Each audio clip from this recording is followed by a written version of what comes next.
હે hello everyone, આઈ એમ પૂજા દરજી અને હું આજે બનાવી રહી છું પાણીપુરી. તો મેં વિચાર્યું કે ચલો હું તમારી સાથે પાણીપુરીની રેસીપી શેર કરું. આઈ નો તમને બધાને આવડતી જ હશે, બટ બધાને થોડી ઘણી રીત અલગ સો અલગ અહીંયા હોય. આપણે સ્ટાર્ટ કરીશું પાણીપુરીનું પાણી બનાવવાથી.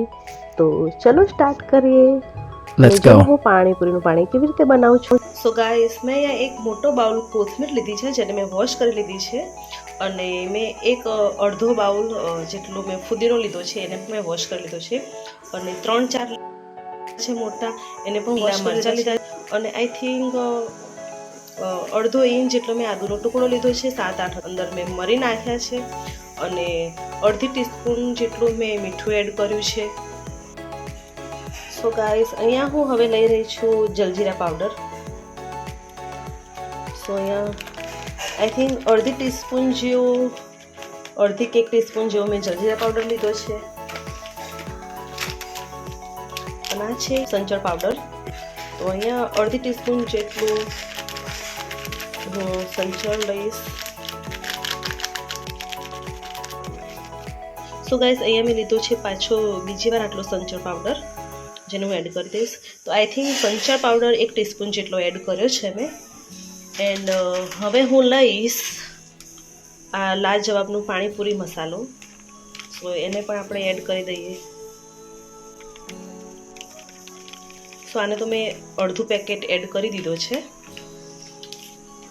એન્ડ ગાઈસ, હું તમને કહેવાનું ભૂલી ગઈ કે મેં આમાં એક અડધું લીંબુ નીચોવ્યું છે. સો આને હવે ગ્રાઇન્ડ કરી લઈએ. મેં આની અંદર એડ કર્યું છે અડધો ગ્લાસ પાણી. એન્ડ ગાઈસ, આપણે આમ થોડી થોડી 2 વાર પેસ્ટ બનાવીશું, જેમ કે તમે આગળ જોઈ શકશો.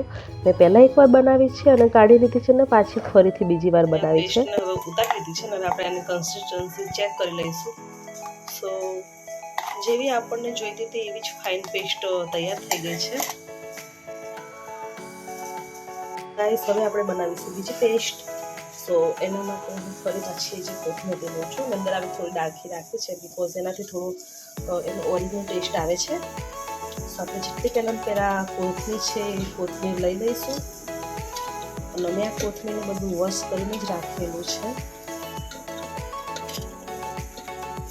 હવે આપણે આના અંદર નાખીશું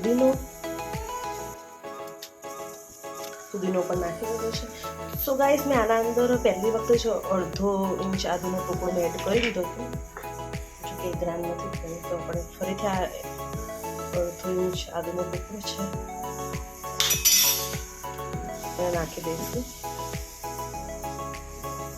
અને પાછું થોડું લીંબુ એડ કરશું. તો મેં આદુનો ટુકડો અને લીંબુ એડ કરી દીધું છે. પાછું આપણે થોડું સંચળ નાખીશું આની અંદર.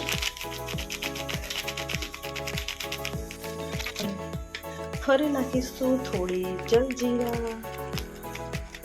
પાવડર છે. ફરી નાખીશું થોડો પાણીપુરીનો મસાલો. લીંબુ અને મરચાં વગેરે મેં પહેલાંમાં જ નાખી દીધેલા. સો હવે આપણે આને ફરીથી થોડું પાણી એડ કરી અને મેં પહેલી પેસ્ટ બનાવી એમાં મેં મરી પણ એડ કર્યા હતા. અને આ જોઈ શકો છો આ આદુનો ટુકડો. સો હું આમાં મરી એડ નથી કરવાની. સો હવે આપણે આને ગ્રાઇન્ડ કરી, જેમ તમે જોઈ શકો છો તેમાં પેસ્ટ અહીંયા બનીને એકદમ બિલકુલ રેડી થઈ ગઈ છે. સો આપણે જે પણ ગ્રાઇન્ડ કર્યું હતું એ બધું જ આપણે આની અંદર એડ કરી દીધું છે. અને આપણે આની અંદર જેટલું જોઈએ એ પ્રમાણમાં આપણે પાણી એડ કરવાનું છે. સો ગાઈસ, અહીંયા પાણી બનીને રેડી થઈ ગયું છે, આપ જોઈ શકો છો. સો આ પાણીમાં આપણે જે એની પેસ્ટ બનાવીને એડ કરી છે, તો મેં એ તમે ગળીને પણ લઈ શકો છો, પણ મેં નથી ગળી. તમારે ગળવું હોય તો એ ગળીને જે પુદીનાના પત્તાને ઝીણું ઝીણું જે રહી ગયું હોય, તો એ તમે જે માવો બનાવો છો બટેકાનો એ આપેલો, તો એની અંદર તમે પણ એ એડ કરી શકો છો. સો ગાઈસ, હવે હું ચેક કરું છું પાણી, જોઈએ કેવું બન્યું છે.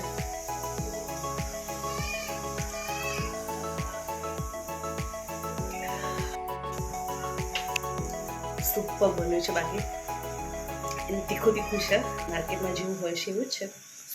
સો ગાઈસ, મને એવું લાગી રહ્યું છે કે મારે થોડું અંદર સંચળ એડ કરવું જોઈએ.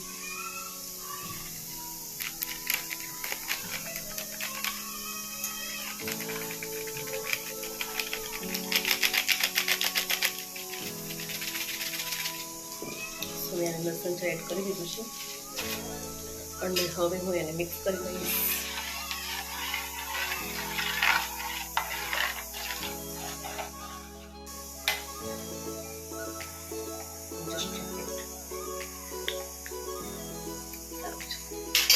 ત્યાં લીધી છે મેં 3 મીડિયમ ઓનિયન ડુંગળી, જેને હું નાના નાના ટુકડામાં કટ કરી લઈશ.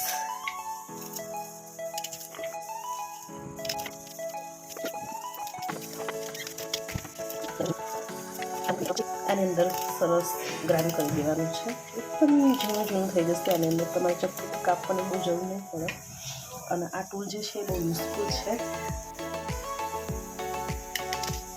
આ ટૂલની લિંક હું ડિસ્ક્રિપ્શન બોક્સમાં આપી દઈશ, તો જે કોઈ મંગાવવો હોય તો એમાં લિંક પર ક્લિક કરીને જરૂરથી આ ટૂલ મંગાવી શકે છે. કોબીજ પણ લઉં છું, કેમ કે અમે જ્યારે પણ બહાર ખાવા જઈએ છીએ તો એ ભૈયાજી લોકો ડુંગળી અને કોબીજનું જે સલાડ એ અમને આપે છે અને એની સાથે મસાલો નાખીને અમે ખાઈએ છીએ તો એ બહુ સરસ લાગે છે.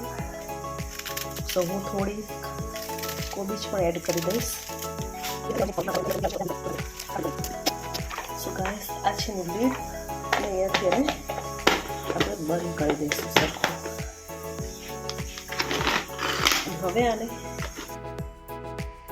આમાં જે રબડ આપ્યું છે એના વડે આપણે એને ખેંચીશું. સો આમ આપણે જેમ એને ખેંચતા રહીશું એમ સરસ એકદમ ઝીણું ઝીણું ગ્રાઇન્ડ થતું રહેશે. બહુ ઇઝી છે, આનાથી તમારું કામ બહુ ઇઝી થઈ જાય છે. સો બહુ યુઝફુલ ટૂલ છે. તમારે મંગાવવું હોય તો લિંક મોકલીશ, એના પર ક્લિક કરીને જરૂર ઓર્ડર કરજો. જો આ થઈ જાય પછી કરશું માવાની તૈયારી. હવે આપણે ખોલીને જોઈ લઈશું. તો ગાઈસ, તમે જોઈ શકો છો કે કેટલું સરસ ઝીણું એકદમ ગ્રાઇન્ડ થઈ ગયું છે. સો આ બહુ યુઝફુલ ટૂલ છે, બહુ ઇઝી રહે છે, તમારો બહુ ટાઈમ સેવ કરે છે. ગાઈસ, અહીંયા બટેકા અને ચણા બફાઈને રેડી થઈ ગયા છે, સ્ટીમ થઈ ગયા છે કમ્પ્લીટ. અને આમાં મેં થોડી ફરીથી કોથમીર એડ કરી દીધી છે.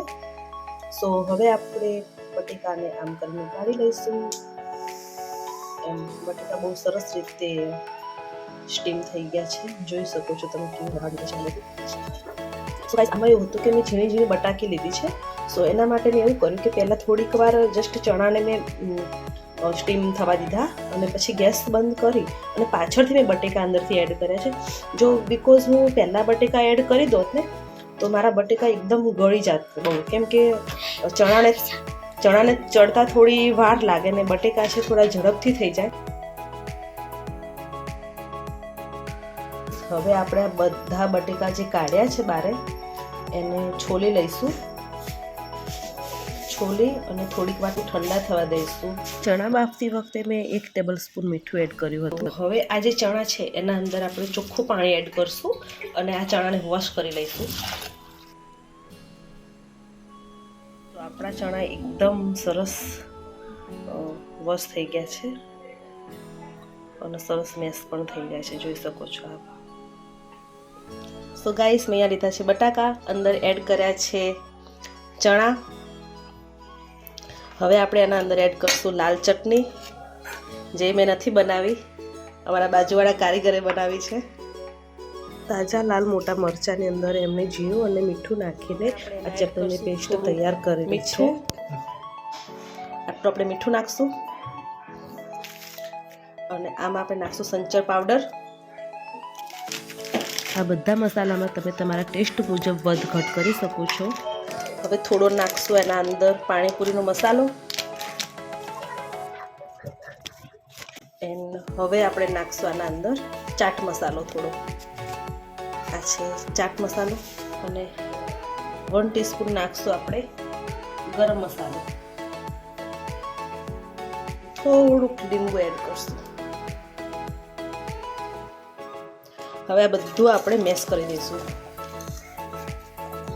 મેક શ્યોર કે તમારા હેન્ડ વોશ કરેલા હોય, હેન્ડને પહેલાં વોશ કરી દેવા.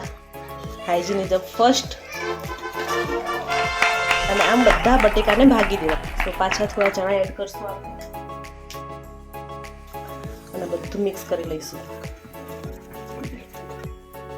સો આને એકવાર બનાવ્યા પછી ચેક કરી દેવાનું, થોડું કંઈક વધઘટ લાગે તો એના અંદર પાછું થોડું થોડું બધું એડ કરી દેવાનું. તો મેં પાછી થોડી ચટણી એડ કરી છે અને હવે બરાબર મિક્સ કરી લઈશું. સો ગાઈસ, આની અંદર આપણે થોડી કોથમીર એડ કરી છે. વિડીયોને સ્કીપ બિલકુલ પણ નહીં કરતા. પછી મેં બધી પાણીપુરી ભરી અને એને રેડી કરી દીધી છે. સો ગાઈસ, અહીંયા આપણી પાણીપુરી બનીને રેડી છે. હજુ સુધી ફાઇનલ ટેસ્ટ નથી કરતો. પાણીપુરી બની ગઈ છે અને હવે પિયુષ કરશે test.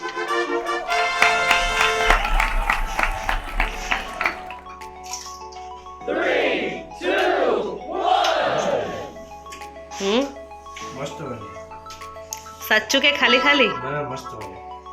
Thank you. I hope કે તમને આ વિડીયો ગમ્યો હશે. અને જો તમને આ વિડીયો ગમ્યો હોય તો લાઈક, શેર અને સબસ્ક્રાઈબ કરો મારી ચેનલને અને ફોલો કરો મને ઇન્સ્ટાગ્રામમાં make or buy Pooja Darji. Thank you for watching.